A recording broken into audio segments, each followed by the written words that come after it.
आजको यो भीषण बाढी चाहिँ कहाँबाट आयो भन्ने कुरा अलिकति एनालाइसिस गरौँ है त।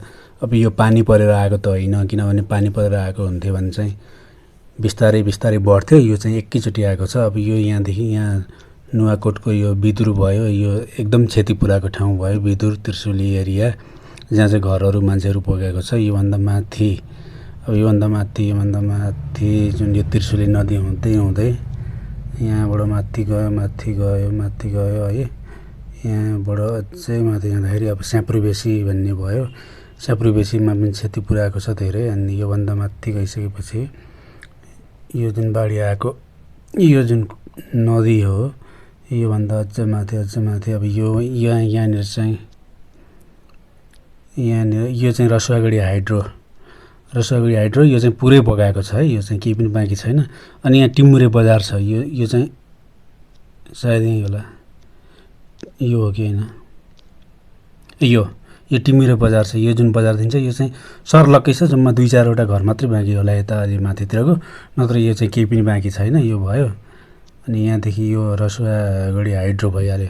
यो रसुवागढी हाइड्रो लगभग 200 मेगावाटको हाइड्रो सर्लक्कै बगायो है। यो चाहिँ केही पनि छैन।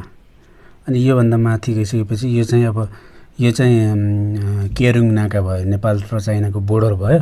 अब यो बाढी पक्कै पनि यताबाट आएको हुनुपर्छ। यहाँ चाहिँ 2टा नदी छ, यता त्रिशुली भयो, तर यता अब यो जुन चाइनापट्टिको भाग यो नदी हुँदै आउने सम्भावना धेरै छ। योभन्दा माथि चाहिँ के छ है, यहाँतिर चाहिँ अहिलेसम्म ताल केही पनि देखिरहेको छैन। यहाँबाट पनि 2टा नदी आए जस्तो देखिरहेको छ, तर सायद ठुलो नदी यो नै हो जस्तो छ। यता जाउँ। अब यो अलि माथि यतातिर कुनै तालहरू देखिरहेको छैन। यहाँभन्दा माथि कुनै ताल देखिरहेको छैन। अब यहाँबाट यहाँ कुनै तालहरू हुने सम्भावना पनि छ। यता माथितिर खासै केही देखिएन।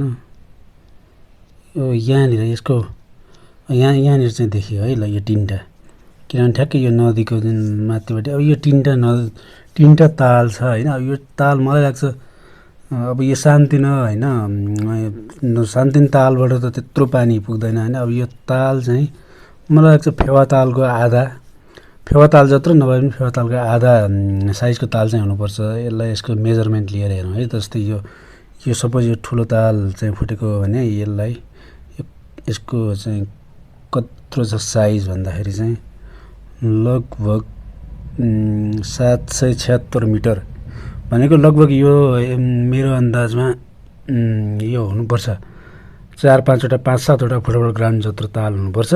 यो 3टा मध्ये कुनै अथवा माथिल्लो फुटेर तल्लोसँगै फुटेको पनि हुनसक्छ होइन। 3टा एकैचोटि फुट्ने चान्स त छैन। जे होस् यो ताल पनि ठुलै ताल हो, यो नै फुट्या हुनसक्छ जस्तो लाग्यो। अब विस्तृत कुरा त अब चाइनापट्टिबाट होला, यसको अनुसन्धान होला।